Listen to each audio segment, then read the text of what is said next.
All righty, how are the seniors? These all seniors, yes?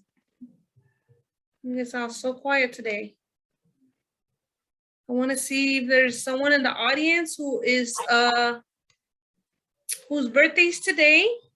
If you guys all see Priscilla from the Wilmington Boys and Girls Club, go ahead and wish her a very happy birthday. She is turning 17 years old today.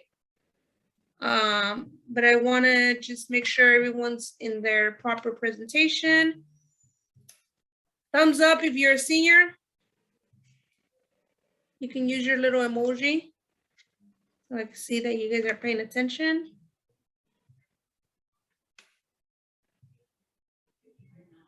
All right. All right, we're gonna go ahead and get started. So today's presentation is the UC application. We know that application's been open for 3 months now. You're actually able to press submit on Monday, November 1st. That is the first time you can start submitting your UC applications. If you don't have a username and password, or you haven't started, I think after today, it'd be good for you to start, as the deadline is soon approaching. The deadline is the week of Thanksgiving, which means that we're closed and we're going to be available, but it's going to be very limited, and we're not advertising waiting until the last minute. But the deadline for the UC is November 30th. I myself went to the UC. I'm an alumni of UCLA.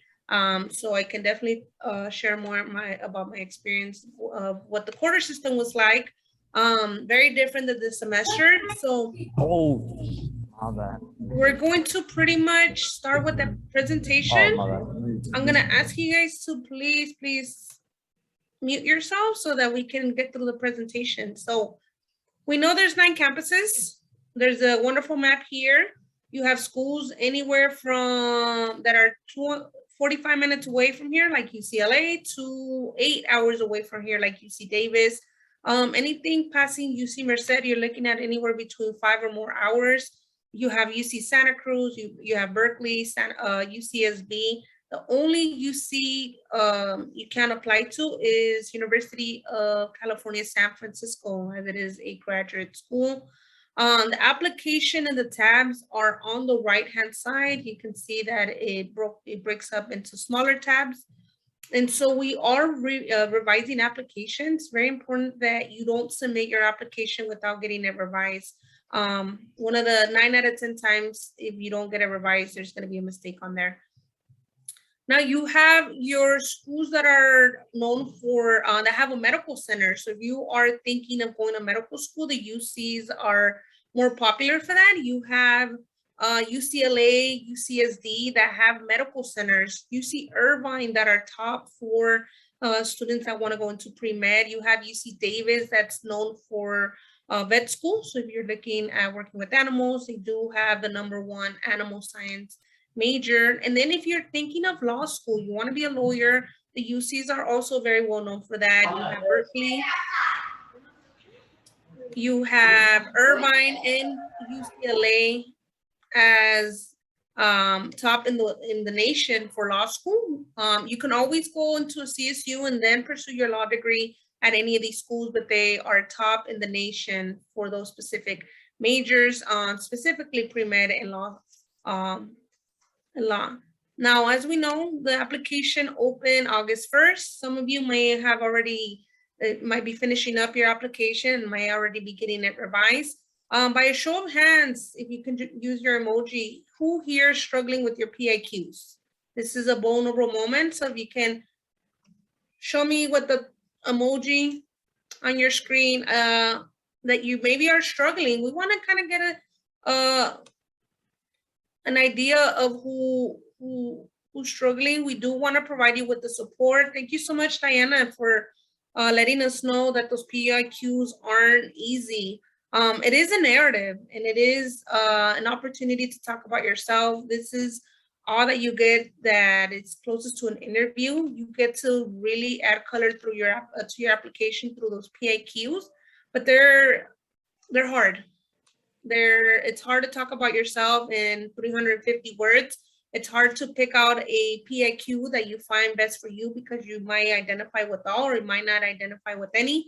The best advice we can give you is maybe start with your EOP questions.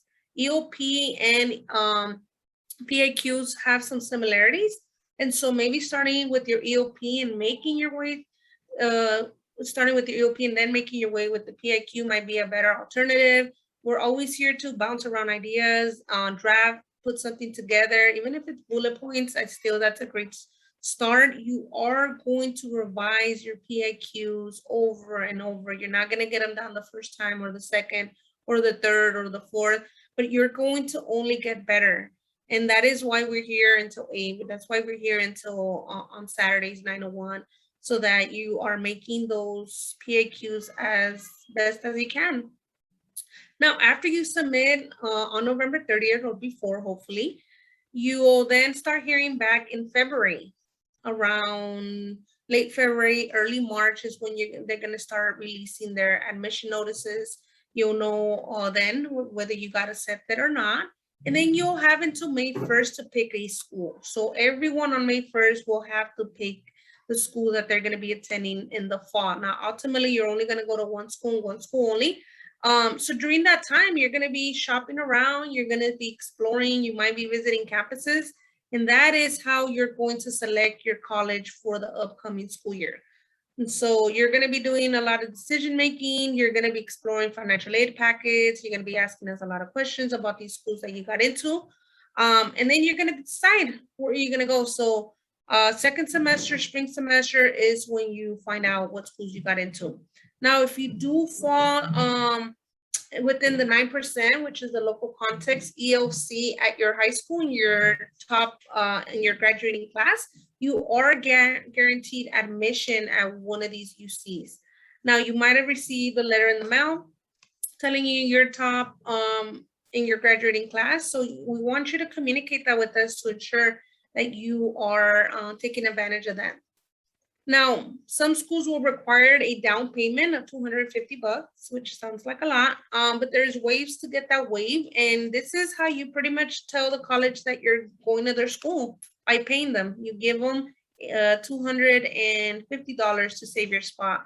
So you are going to get lots of communications through your email, through your portal that you're going to learn about. But May 1st is a date that we educators and everywhere all over the world celebrate. And it's a universal date. This is a date that you get to pretty much tell the college that you're coming. Now, our goal is to save you as much money as possible. So again, talk to us about that $200 deposit that you do have to pay. There are ways to waive the application.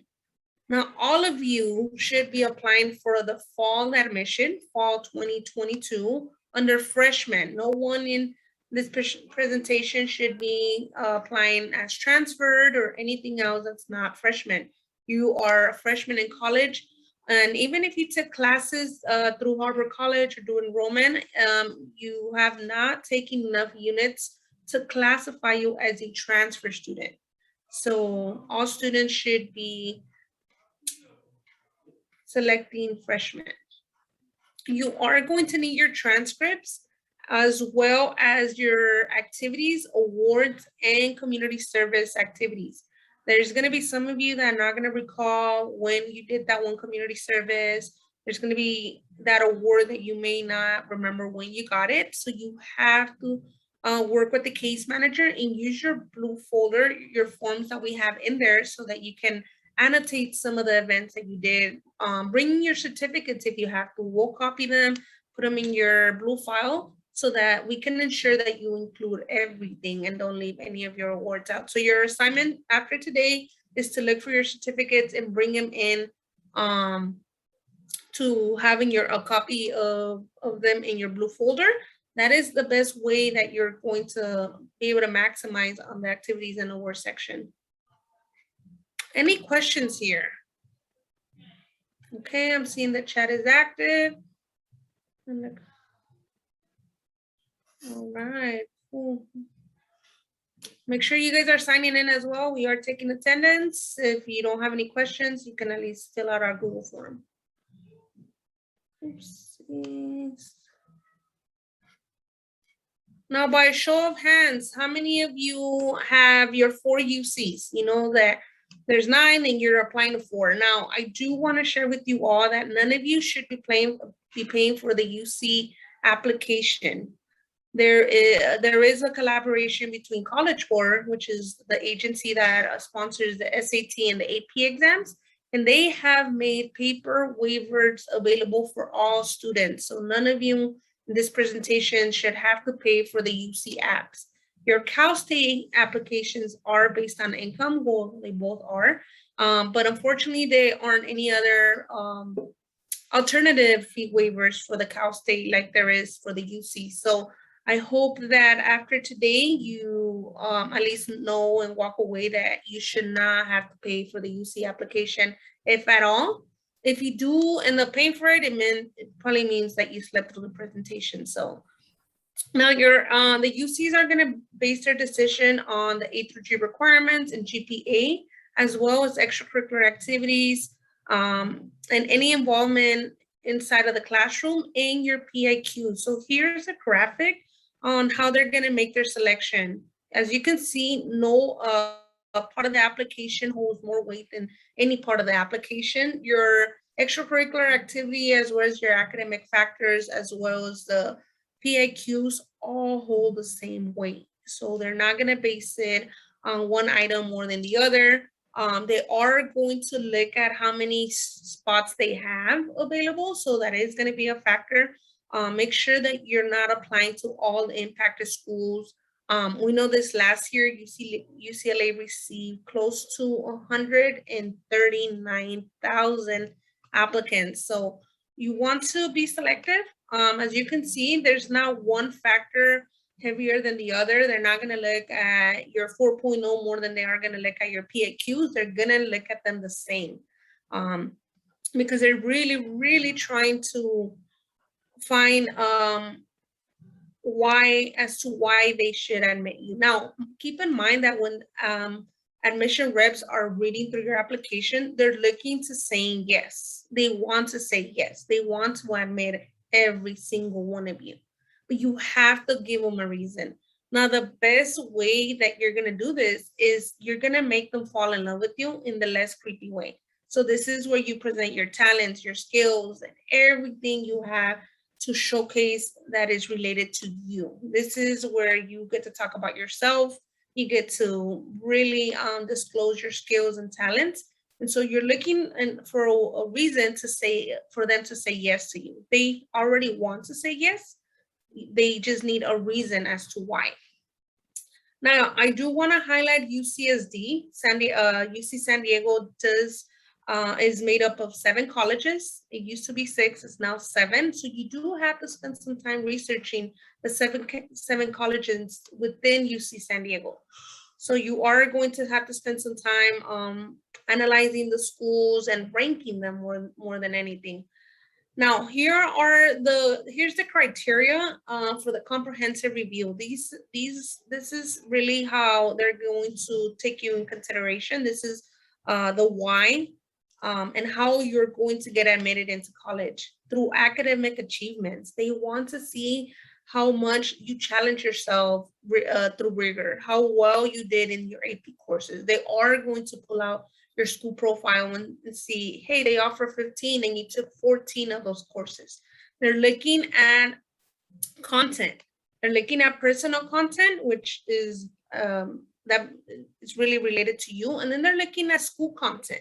Where is your school located? How many seniors are at that school? How many AP courses are offered at that particular school? So the only competition you have are the people that are in your school. You're only applying with the student body that is considering applying to that specific campus, but they're also looking at the type of high school you're coming from. Then they're going to look at any special talents. Now, all of you have a talent, and it's your resiliency. That can be a talent. You're not giving up, living through a pandemic, being virtual, having to pivot, having to adjust to a new way of living is what they're looking for. They're looking for those that persevere, that really thrive through the pandemic, that were able to keep their grades and still to challenge themselves academically. Those are the kids that they're looking for. They're looking to see how you handle the pandemic. How did you cope with it? How did you quarantine? Were you the leader at home? Were you holding it down with your parents financially? Were you taking care of your siblings? Were you tutoring them? Were you that adult at home where you were getting them on Zooms because maybe your mom and dad work? Those are the candidates that they're looking for.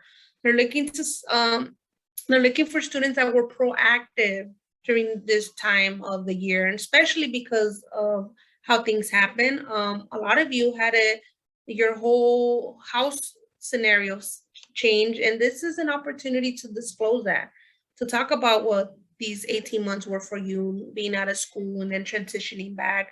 And so you really have an opportunity to talk about life challenges, special circumstances, anything in if any way you were impacted directly or indirectly. This is your opportunity to disclose that. This is how comprehensive review is going to happen at some of these colleges.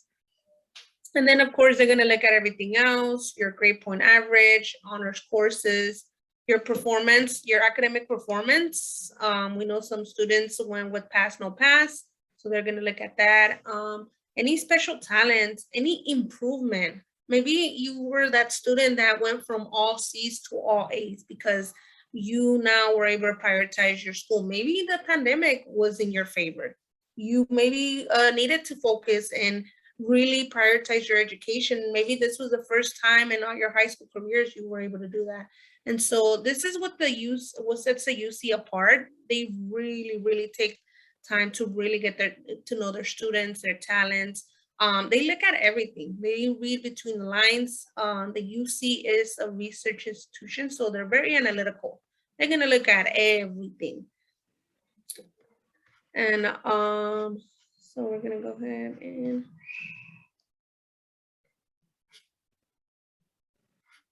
this there is a recommendation on the type of browser that you use as well. The application does time out after 20 minutes. So I do want to share that with you so that you're not just working on your app and you're not saving your work and then you go back and it's not on there. So make sure that you're continuously pressing save. Now, when you create your email and your login, you want to ensure that your email is not your LAUSD email because your email is going to get discontinued after you graduate. And that you use a professional email, maybe an email just for your colleges, as this is the only method of communication that they're going to use. So now, by a show of hands, and be honest, how many of you have like 500 unread emails? Show me through your emojis. I want to see you guys are paying attention. If that is you, I like your honesty. If you have 500 unread messages, I would suggest, highly recommend that after today, you make a email specifically for your colleges only, because you are going to be receiving lots of communication through different colleges. And that's actually how you're going to find out if you got admitted in most cases. So very important that you don't have an inbox full of emails and then you get other emails lost in between. Now, like I mentioned, you're going to be applying for the fall 2020 term, and you will be applying as a freshman right from a high school graduate. I repeat, no one should be answering as a transfer or that you have obtained your BA or BS. That's someone already with a college degree, so none of you will fall under that category. And you're going to dive in. You're going to start with your information. You're gonna use your legal name. So this is gonna be very important that you go with what's on your social security card. I know some of you at school may just have only one last name, but hypothetically you have two because that's what you were born with. This is where you have to start getting in the habit of using your legal name. So we do want to make sure that you understand that and that you get in the habit of doing so. You're going to have questions on citizenship. Now, if you were born in another country, you would put the country of citizenship that you have. In this case, it would be a foreign country. And then you're going to put no selection. No selection indicating that there's no selection for you. You don't fall under anything. And if you have a social security number, then you can provide it. If you don't, then you're okay leaving that blank. Undocumented students, do not try to select anything else that doesn't pertain to you, you're simply going to put no selection. And you're going to leave the Social Security part blank. Now, if you do have a Social Security number from deferred action, then you're included, because it does help with matching and confirming who you are as an individual. If you don't know your Social Security number, this would be a great opportunity to memorize it. And we say memorize and not carry it because God forbid you lose it, because otherwise you're going to be in a sticky situation. Now it's gonna go into information about your parents. And there's gonna be questions on where your parents reside. That is very different as to their legal status. That has nothing to do with residency. So we do get that question asked a lot, like, oh, is it asking about whether my parents are legal or not? No, that is not the question that they're asking. They're simply asking where your parents reside, which in this case is in the state of California. You are all residents of California. Then you're gonna have questions about your household, whether you live with one parent or two parents, or and your guardian, if you have a guardian. Then questions about your income. Who here, show me by emojis. Who here knows their income? Who knows it, like off the top of their head, because you've just been using it so much on other college apps? Okay, I see the emojis. Cool. Awesome. So your income is what's going to determine your fee waiver. Now, remember, if you don't qualify because of your income, you do have an alternative, which is a College Board fee waiver, which is good for the UC apps only. Don't go try to use it for every other school, just UC apps only. You don't have to pay for them. So we'll save you money that way. And then you want to report the number of people that live in your home.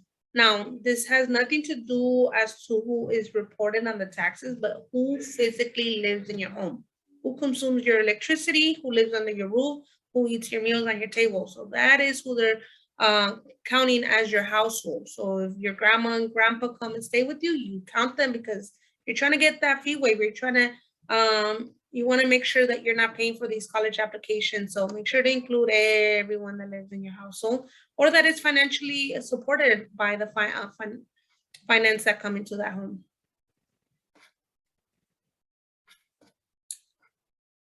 Now there's questions as well as to how far your parents went to school.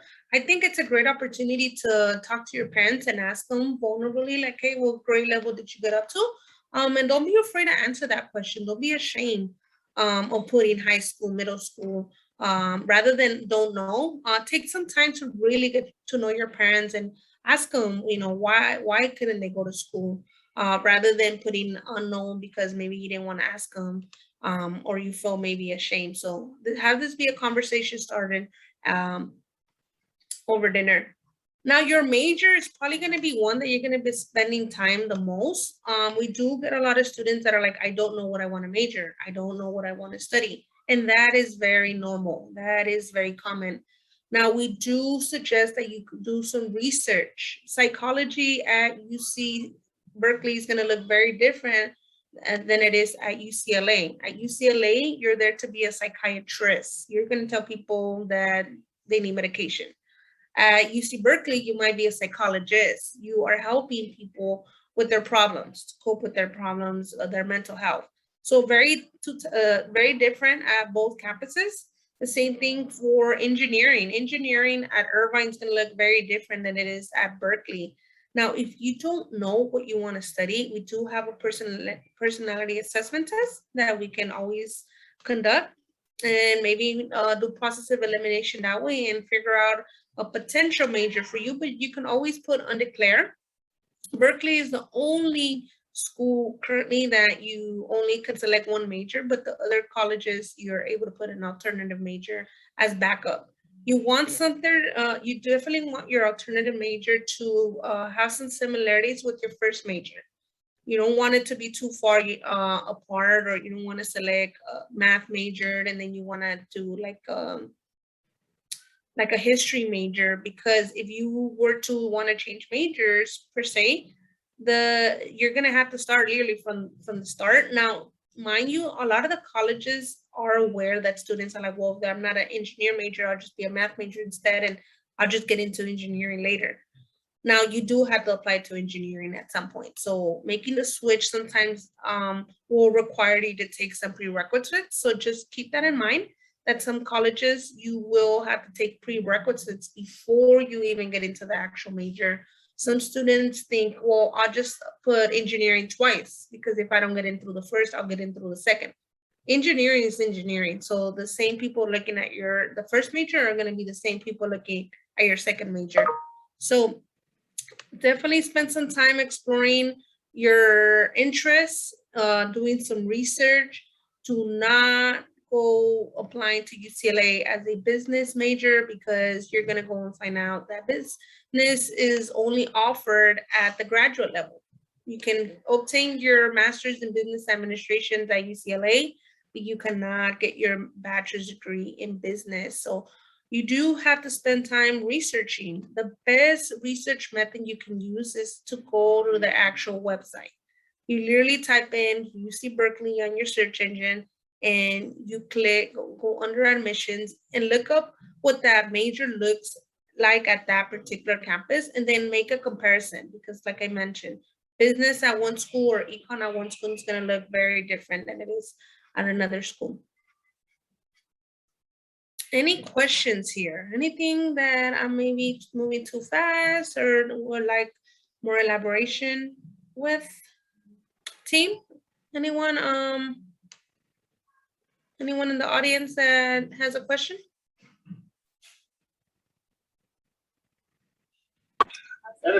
Oh. Well then, thank you for that commercial. Now you're gonna go ahead and input your courses. You're not putting anything and everything. You do have to make sure that you're only including the A through G courses, which is 15 of them.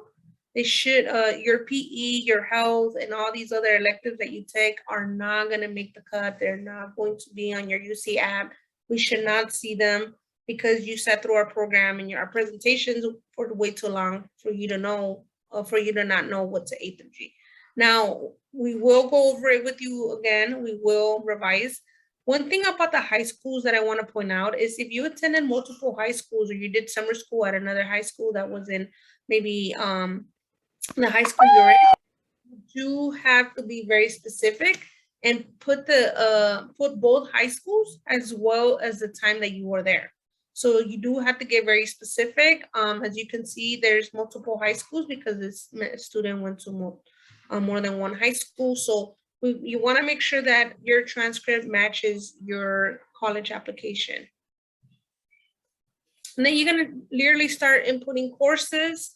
All of you are in a semester school, which means you go to there's 2 semesters in a year, and you will be providing 2 letter grades because you're in a semester school. None of you are in a full semester type of school, nor are you now, there may be some of you that are in a trimester or quarter system, but you know who you are, and it's mostly our schools out in the South Central area that are in that trimester or quarter system. But the rest of our students are in a traditional high school with semesters and with letter grades, with the exception of Norban. Norban, is that correct? I think you guys are converting. Harbor City? You guys in the audience?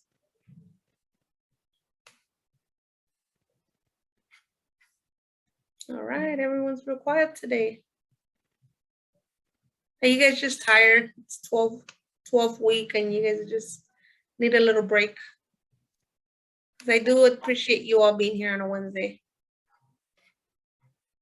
Now, if you did receive pass or no pass, you are going to be able to use that as an option on your college applications. If you at any point took a 1 semester course, you have to use a no credit option, no grade actually. It's actually under NO, which indicates that there is no grade for 2nd semester. So there are courses that are 1 semester long in which you would use the no option.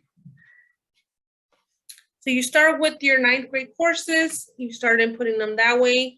And then you, as you notice, only courses in these categories are considered A through G courses. And then you move through 9th. Once you get through 9, you go through 10. And senior year is going to be the most tricky one. It is going to require, because you don't have letter grades, you are going to indicate that your courses are in progress and that you plan on taking the second half of the courses that you're in. And that's going to be for your English and math. Econ and Principles of American Democracy, which are 1 semester courses, you will only fill out for the semester that you're taking it. So if you're currently in government and Principles of American Democracy and you are taking it this semester, you would put in progress and no letter grade for second semester, indicating that it's a 1 semester course. Econ is also 1 semester course, but it's in the spring. So you would indicate there's no letter grade for the fall and that you plan on taking the second half, second semester. This is one of the common mistakes. This is where students are moving too fast and they will put Principles of American Democracy and Econ twice and put that they are both, you're expecting 2 letter grades for those courses. You'll need to learn or memorize your California student ID number that's on your transcripts. And then the additional comment section. I do want to spend some time here. But the additional comment section is an opportunity for you to talk about anything or any interruptions that happened during your high school career in your academics. You have 550 characters. You're able to just talk about what happened if maybe you had all A's and all of a sudden you got a C. This is an opportunity, a space for you to disclose that without blaming the teacher. You need to go past the teacher didn't like me and that's why I got a C. They're not interested in getting to know about the teacher. They want to know how you responded. What did you do as a student? Did you seek tutoring? Were you proactive about that letter grade? And so you indicating that your teacher didn't like you, your teacher was absent, or that you had a sub.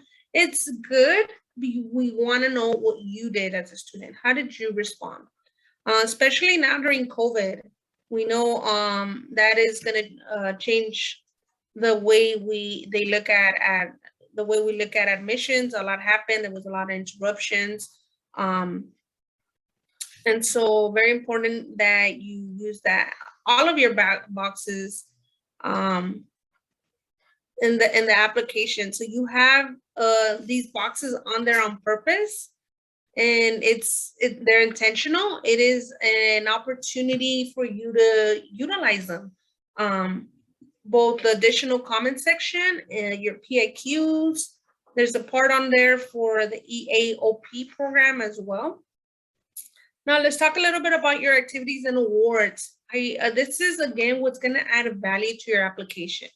All of the applicants and everyone else applying is meeting the requirements. You have the traditional 3.5 kids. You have the traditional 3.0, 4.0s, 4.1s even.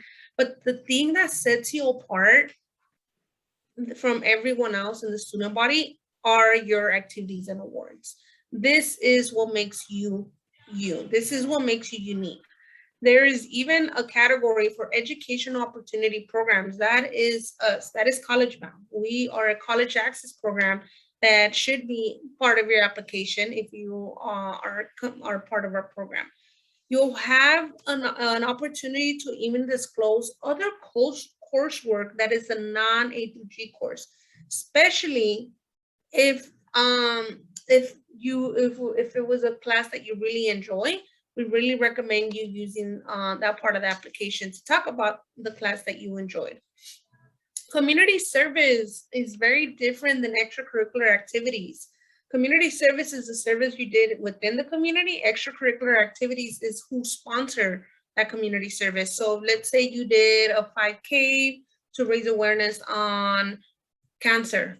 Okay, well, we want to backtrack and see who sponsored that cancer event. Who did you do it with? Because that will fall under your extracurricular activities. Now, you have also a word count. I believe you have, it's broken up into 6 categories, and you have to give a description. You have to disclose what is ASB. And as obvious as that is, believe it or not, a lot of these college reps, college admissions people don't know what ASB is. So you might have to write it out. You might have to give them a little bit of background information. More than anything, you want to talk about the role that you played. Were you just a member or were you the president? Because that's a big difference. If you were the president, you are coordinating, you're adjusting, you are doing so many, you're projecting so many leadership traits, and that needs to be within your description. I help plan events. I help manage money. I help promote school spirit. All needs to be part of your descriptions.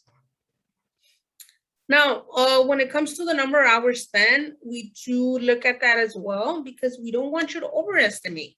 They can at any point pull out your application and say, hey, prove that you did all these hours.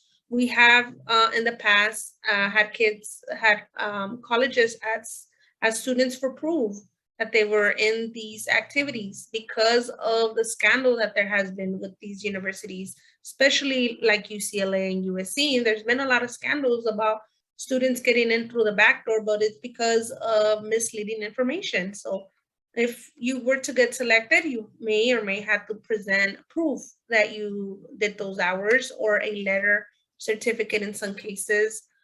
This scholarship portion, definitely spend some time on there as well. You're literally applying for scholarships without having to write an essay. So how awesome is that? You get to really just look through the categories and pick through every single one of them. There is something for everyone. You will be considered for scholarships, but you have to spend time looking through the different tabs.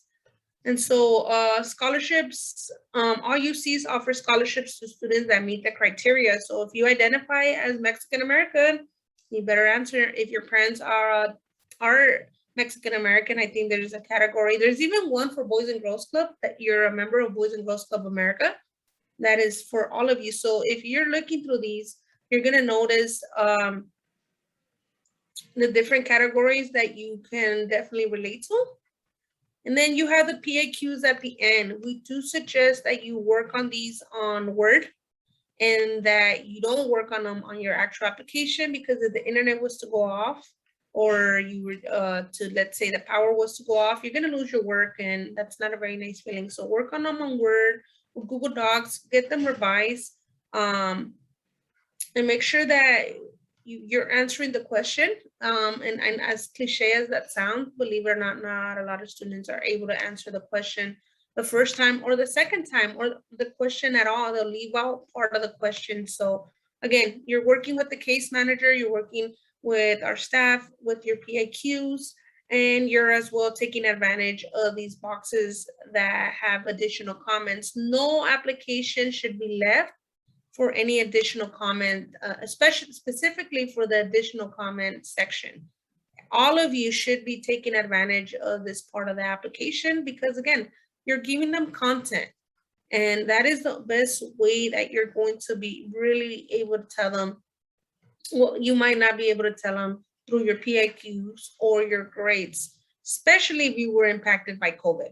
This is where you would put the how you were impacted. If you are maybe undocumented and you haven't in other parts of the application disclose your status, this is where you can disclose how that's impacted you. If you're low income, if you're a male of color, if you have beat adversity, anything that you have not included in the rest of your application, this is a part designed for that. If you are the oldest and have a household responsibility, you can use this part of your application in your favor. So no additional comments should not be left. They really think about what you already talked about and what maybe you haven't already disclosed.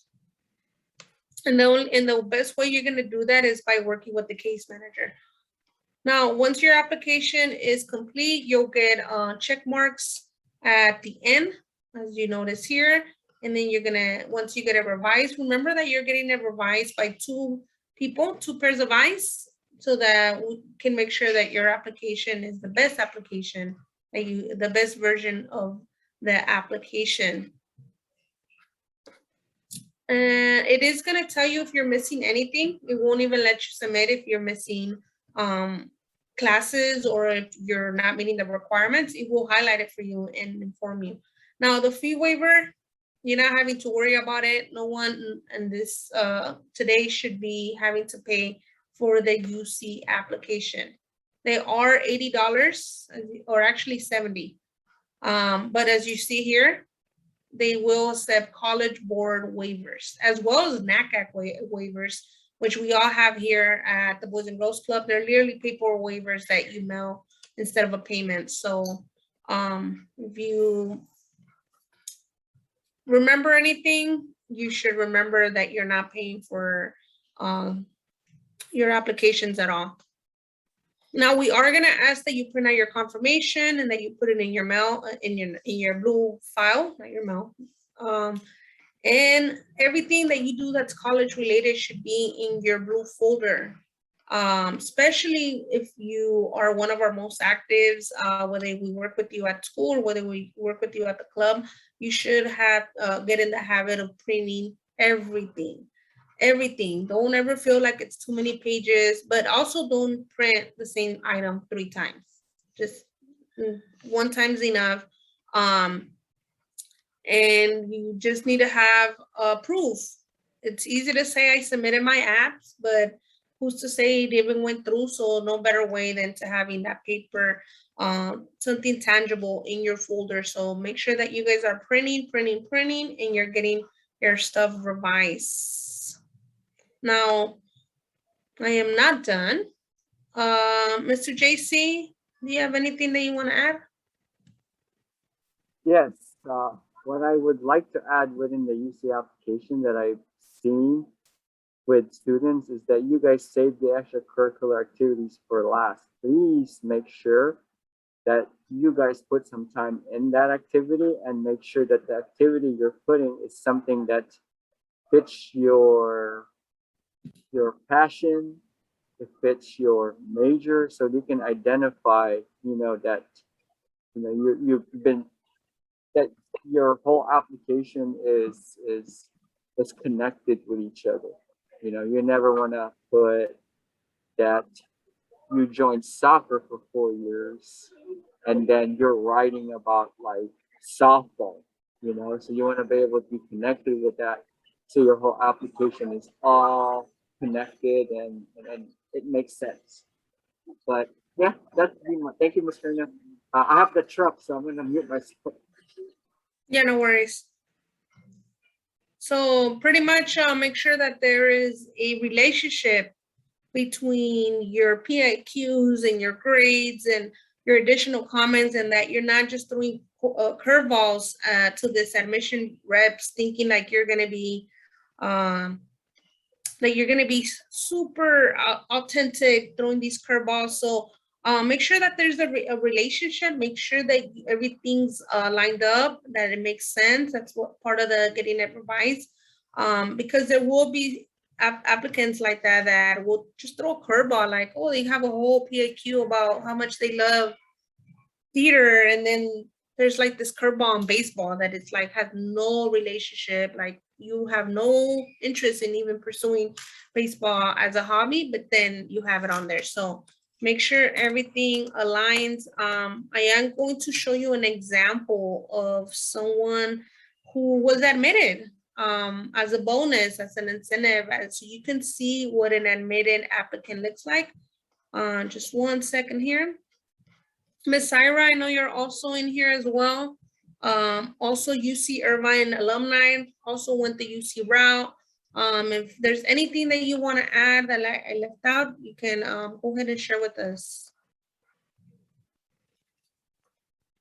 Yeah, so just about the PIQs, they do take a long time, so please do take your time, have them be revised, and it's hard to open up, but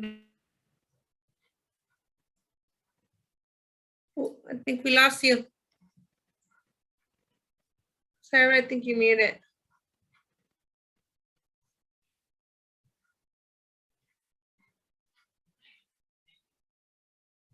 Okay, we got some tech issues. So PIQs is as personal as it gets. It's as vulnerable as you're gonna be. And this is probably gonna be the time where we're gonna get to know each other most. Where you're gonna get to know about us and we're gonna get to know about you. And we're really gonna spend some time really getting to learn about what really motivates you to go on to college, to pursue higher education.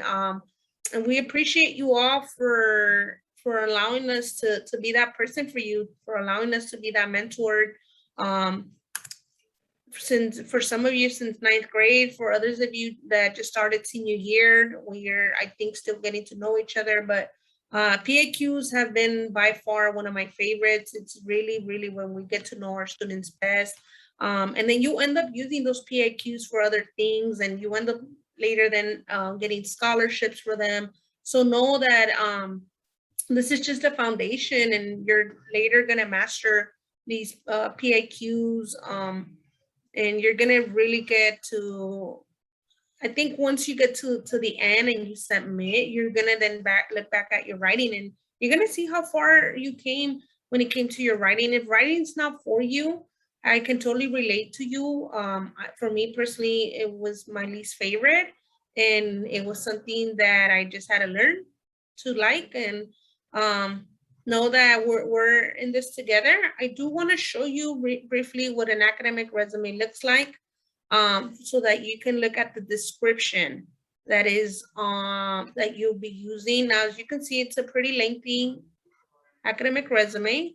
College Bound has always stood by itself because it is a college access program. So you can see all the different things that are within College Bound that some of you may already be part of. And so I'm gonna pretty much go over it briefly. These are the kind of things that are gonna get you admitted, that are gonna get you the scholarships, that are gonna make you help you stand apart. So we're gonna start with the College Bound activities. Every year we have an event called Find Your Voice. That event usually happens in April. So in the upcoming spring semester, you'll learn more about it. So we have our Find Your Voice event. We have Cal State Long Beach Nights. It was an event that we used to do with Long Beach State. We haven't been able to do it because of COVID, but we have other events like South Central Scholars, Latina Youth Leadership Conference, LA Cash for College, Super Saturday at Cal State Dominguez. Again, were events that we used to have. Not to say that we don't have them anymore. We just have substituted some of these events with other events now. Any conferences that you were nominated for, anything that you were selected for, is definitely ways to stand out. Chicano Latino Youth Leadership Project, you have to apply it, highly competitive. If you got accepted and you went, that is one of the items you want to be you want on your UC, specifically if it's for UCLA, because UCLA actually co-sponsors that event. So what better way than to get highlighted that way? The Chicano Youth Leadership Conference was a conference that juniors were allowed to attend pre-COVID, and that was a conference that you got nominated for. So things like nomination, leadership, highly competitive programs, especially any that are related to the UC themselves, such as AP Readiness, should definitely be on there. Some of the ones that you might have done even as early as ninth grade with UC Irvine, where you go to get to spend a week at their campus learning about STEM majors. So lots of activities that the UCs put together for high school students. Any other activities you did within your school, any clubs, especially if you're the president or if you hold a leadership position. We know at San Pedro High School, there's the Mecha Club, there's Pirates that were pink, which I'm thinking it's a cancer awareness campaign. There's events within the district. There's events at the local level and state level as well. And then there's the organization. We are a nonprofit organization that not only offers College Bound, but also Keystone. Keystone is our nationally recognized group for our students, for our youth. You guys are our leaders in training. College Bound Scholars, College Bound Workshops, are all different events that fall within our organization and within our program as a college access program. Now, if you notice, I've not stopped scrolling. There's over 10 pages of different activities that this person was part of, that all the awards that she received. It is a young lady, a high honorable AP scholar, members of the month through College Bound. It doesn't have to be anything specific, as long as you're able to include it in your application. This young lady did not only win a significant amount of money in scholarship, but got into all her colleges because of her descriptions, because of the time she took to put these descriptions together, because how specific she was, and more than anything, for working with one of our case managers. She would have never had a list like this with all her activities had it not been for the program. And I'm not being biased, but she did, like I said, spend a lot of money, spend a lot of time working on this that resulted in a lot of money and her getting into most, if not all, of her schools. So just wanted to show you what an academic resume looks like. I wanted to answer some last minute question. We have the presentation in PDF. Yes, we do. We'll make sure to get it out to everyone. What else? All right. You won't realize how many things you've done in high school, especially since 9th grade, until you start doing an academic resume. And this is what an academic resume looks like. We have forms that can help you draft an academic resume, which is different from a regular resume, that will result in 5 or 6 pages long. This young lady had almost 10, but you're talking about 4 years of extracurricular activities and her involvement in and outside the classroom, and as well with College Bound. Anything else that the team wants to add?